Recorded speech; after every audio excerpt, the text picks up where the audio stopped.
Vous allez pleurer toutes les larmes de votre corps. Nous les Ivoiriens, on est victimes de racisme dans nos propres pays à jamais ici. Le déguerpissement qui est à Sporex ne va pas s'arrêter. Ils sont là mettre les barrages dehors. Ils sont en train de casser tout. Vos pleurs ne changeront en rien les sentiments du RDR en ce qui concerne le déguerpissement. Là-bas, on ne veut voir ni vendeur, ni vendeuse, ni transporteur.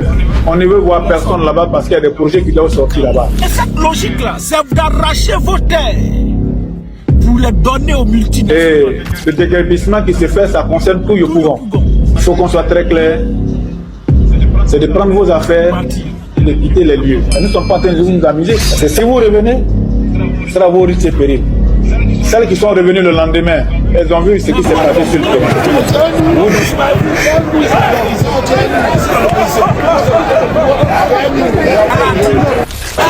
Qui n'arrive pas à assumer sa propre révolte ne mérite pas qu'on s'apitoie sur son sort. Il n'y a pas de libérateur, le peuple se libère. Restez là en train de pleurer. Actuellement, là, il y a plus de 5000 personnes qui sont dans les rues. Donc, l'État va poursuivre, continuer à casser, aller passer par GESCO. Ils vont casser plusieurs familles seront dehors. Ouattara a-t-il signé un pacte pour détruire les Ivoiriens? C'est la question que des milliers d'Ivoiriens se posent aujourd'hui. Suivez cette analyse qui résume la situation des casses à Abidjan et écoutez jusqu'à la fin, car une révélation terrible y est faite. Pensez-vous que cette vague de casse est légitime? Comment se fait-il que le gouvernement ivoirien n'ait pas de plan de relogement pour les citoyens devenus sans abri? Donnez vos avis en commentaire. Taliban dit à Charles Blé Goudé, j'étais trop insulté, maintenant je t'insulte plus. Viens, faut faire mon gay. Il dit, mais c'est vous qui êtes au pouvoir, non? Moi je suis à l'opposition. Taliban dit non, tu n'es pas à l'opposition, tu es avec nous. Il vient encore de confirmer ça devant toi. Et tu dis non, tu n'es pas avec eux, toi tu es à l'opposition. Il dit tu es avec nous, répétez ça 2 fois. Et puis regarde un individu avec qui toi tu prends photo. Bon, vidéo, hein. Et puis c'est pas comme si c'était une surprise. Le gars était bien placé, il dit au gars, tu es prêt? Et puis le gars filme. Et puis vous faites vos trucs. Et puis il te prend les mains, puis il te serre. À quel moment toi, Charles Blé Goudé, tu vas prendre ta place de président des partis politiques? À quel moment? Je ne sais pas si Bob le mannequin était là, mais tu devais aussi le saluer. Voici des individus amoraux à qui toi tu vas t'arrêter pour faire des vidéos, des photos. Il te prend la main puis il te serre la main comme ça. Jusqu'à ce jour, tu refuses d'assumer ton appartenance au RDR.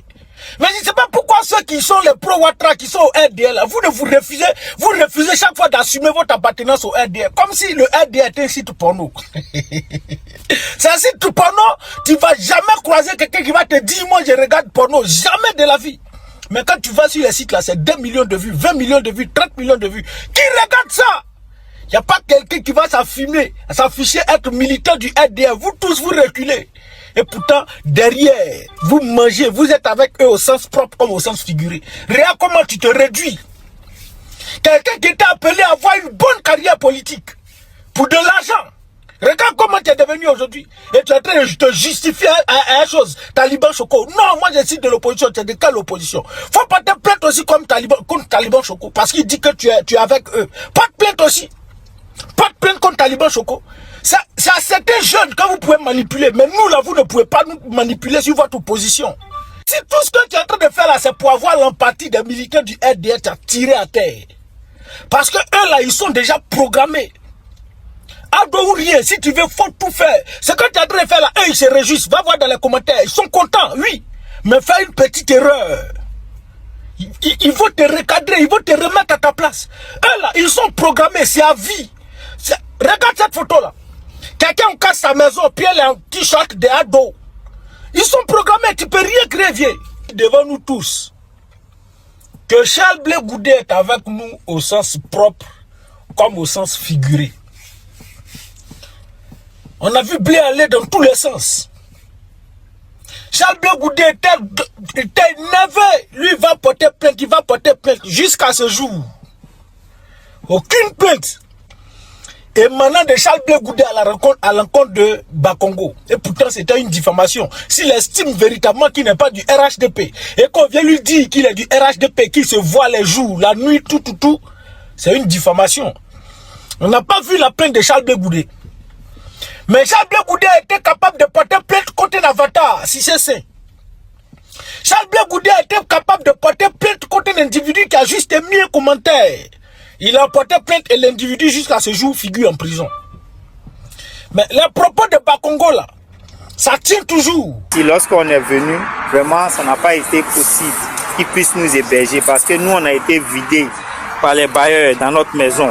Ils nous ont chassés de leur maison, donc on est venu à l'ambassade pour trouver une solution.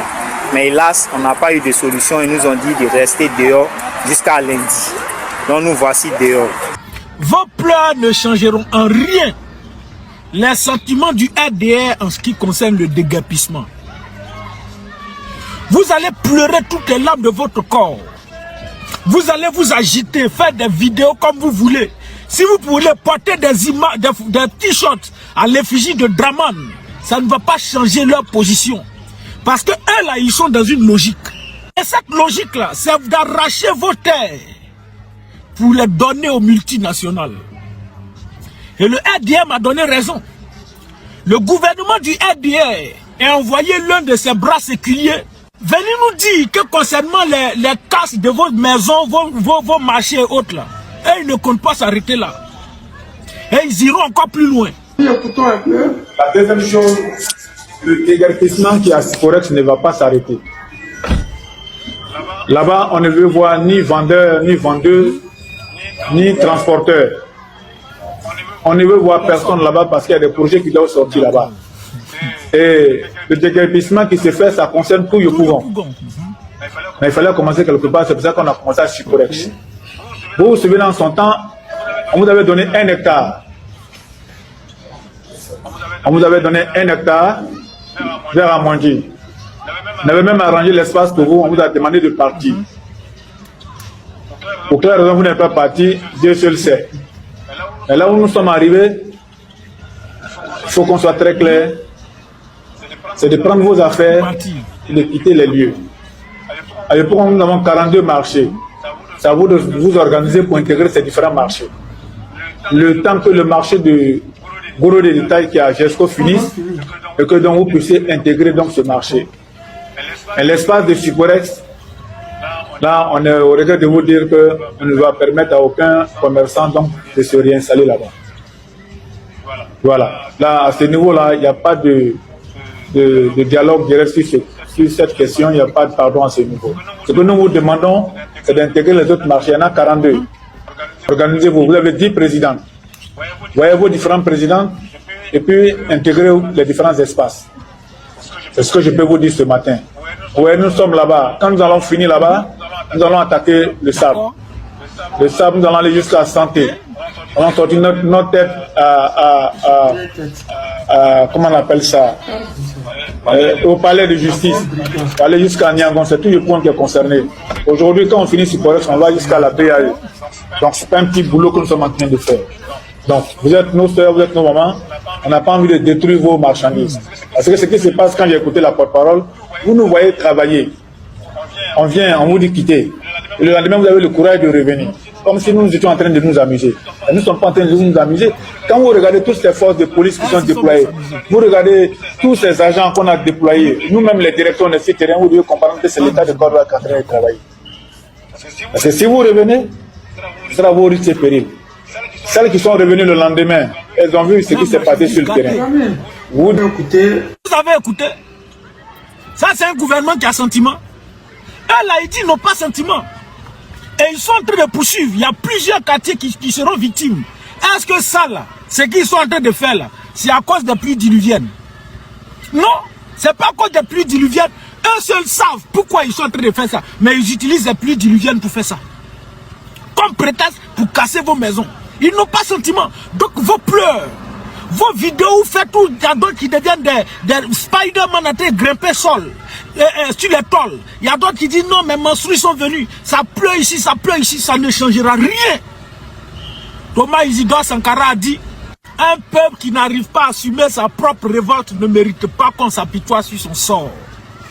Et que Guevara a renchéri pour dire qu'il n'y a pas de libérateur, le peuple se libère. Restez là en train de pleurer. Actuellement, là, il y a plus de 5000 personnes qui sont dans les rues. Donc, l'État va poursuivre, continuer à casser, aller passer par Gesco. Ils vont casser plusieurs familles seront dehors. Et ils disent qu'ils luttent contre les pluies diluviennes. pour préserver des vies. D'après eux, quand ils envoient leurs communicants, c'est pour préserver des vies. Mais vous voulez préserver des vies? Vous cassez leurs maisons et ces individus-là sont à la rue, exposés encore plus aux pluies diluviennes. Est-ce que c'est à cause des pluies diluviennes que le RDR casse vos maisons? C'est pour arracher vos terres, pour donner aux multinationales.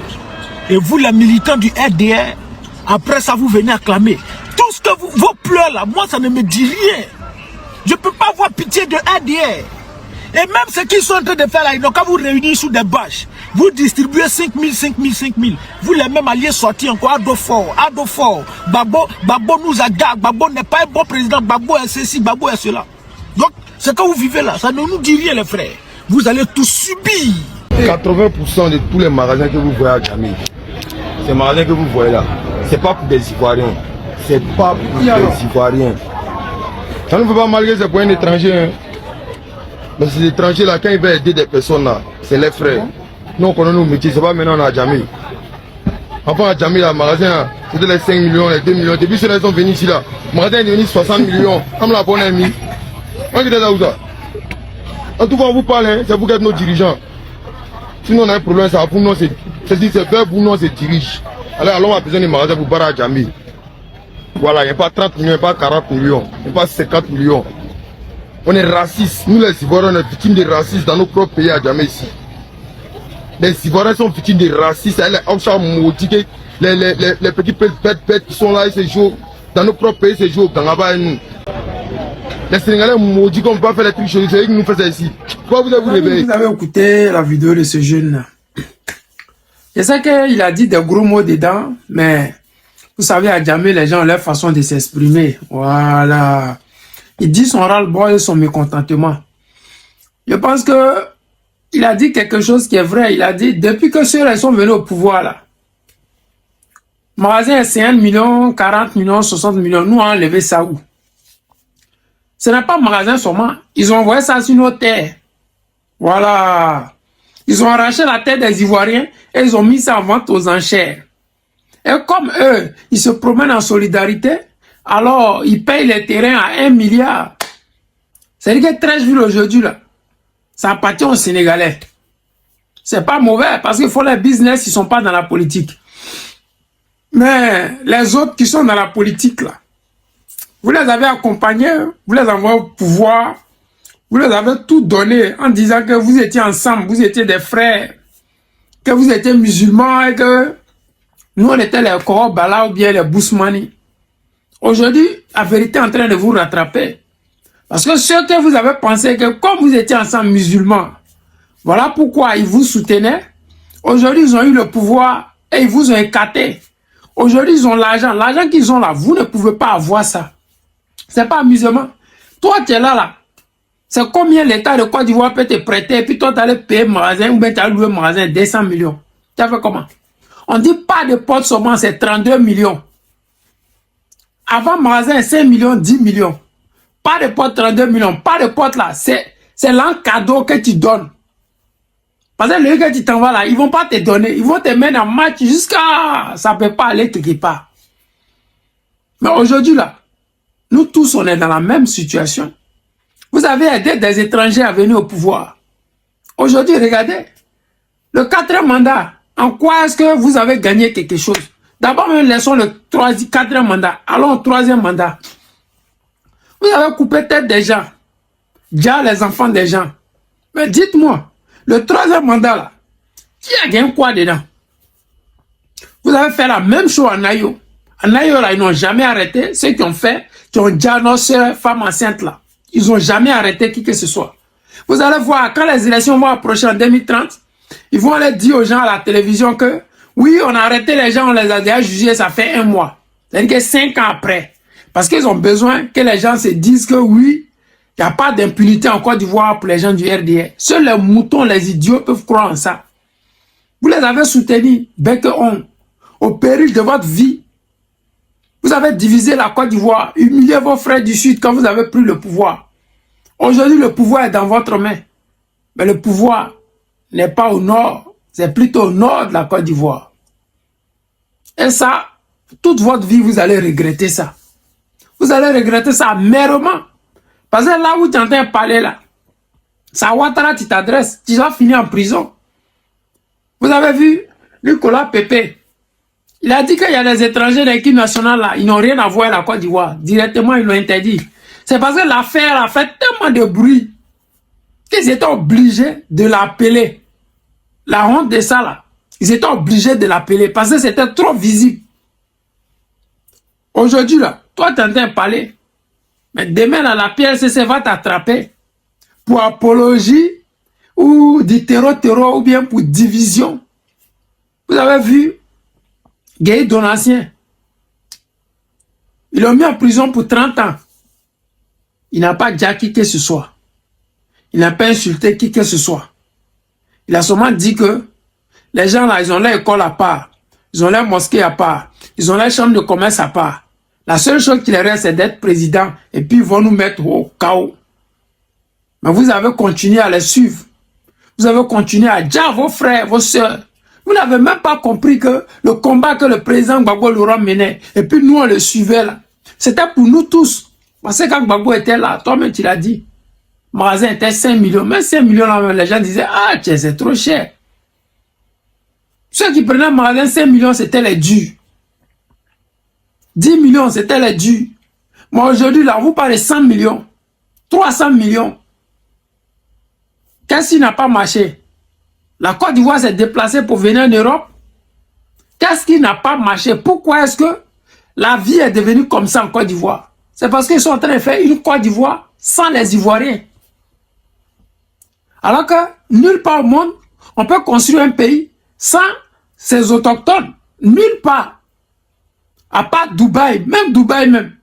Les Arabes, là, si tu veux construire un business à Dubaï, là, tu dois avoir un sponsor qui doit être Qatari ou bien arabe, originaire de l'Arabie Saoudite. Si tu veux aller faire ton business en Arabie Saoudite, tu as besoin forcément d'un parrain pour pouvoir enrichir les enfants autochtones. C'est-à-dire que la Côte d'Ivoire est devenue riche, mais les dirigeants ont appauvri les Ivoiriens. C'est-à-dire que la richesse, là, notre croissance, là, ça ne profite pas aux Ivoiriens, ça profite aux étrangers. C'est au plus offrant que ça profite. Je vous ai pris l'exemple hier de la Russie. La Russie, quand Poutine est venu au pouvoir, et il y a eu un boom du pétrole et le gaz, il a enrichi son peuple. Et ceux qui voulaient faire la politique, il leur a dit, vous me laissez la politique, je vous laisse les affaires. Les Abramovich, là, ils sont devenus des milliardaires. Tous ceux qui se sont entêtés, comme lui qui a déjà en prison, là, c'est un milliardaire, mais il a 45 ans. Lui, là, il a travaillé où? C'est parce que des gens, là, quand l'URSS est tombé, ils ont payé des immeubles à 100 000 roubles. Oui, quand tu parles ça à la télévision, tu ne crois pas. Ils ont payé des entreprises. Après les 10 000 roubles, tous ceux qui appartenaient à la nation, ils ont payé des puits de pétrole à 1 million de roubles, qui elle-même n'est même pas équivalent de 1 million d'euros. Donc aujourd'hui, là, comprenez que ils sont en train de faire une Côte d'Ivoire sans les Ivoiriens.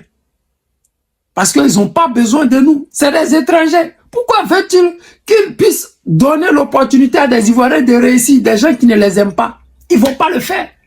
Voilà pourquoi je dis encore, si nous tous on s'unit et on les chasse, ce genre de problème-là, on va régler ça en 24 heures. Aujourd'hui, ce genre de problème ne peut pas arriver dans l'AES. Jamais. Parce que quand Traoré Ibrahim travaille, il travaille avec le peuple burkinabé ensemble. L'argent qu'ils ont dans la caisse, là, c'est l'argent de cotisation des Burkinabés. Donc, ce qu'il fait là, les Burkinabés voient dedans. Ils touchent eux-mêmes de leurs doigts tout ce que le monsieur est en train de faire. Alors qu'en Côte d'Ivoire, tout se fait à coup de milliards, à coup de crédit. Mais qui va payer? Mais c'est vous qui allez payer. Parce que vos impôts vont augmenter, le logement va augmenter, l'électricité, l'eau, la nourriture, tout augmente.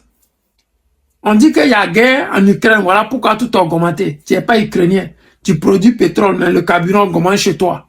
Tu es le premier producteur de cacao, mais de pays voisins, le cacao coûte 5 000. Chez toi, ça coûte 1 200. Le reste, là, ça va où? Si on ne bouge pas, Vous allez continuer à faire des vidéos pour dénoncer, mais vous allez finir en prison. C'est-à-dire qu'on doit prendre notre courage à deux mains et puis dégager ce gouvernement-là, sans yoï.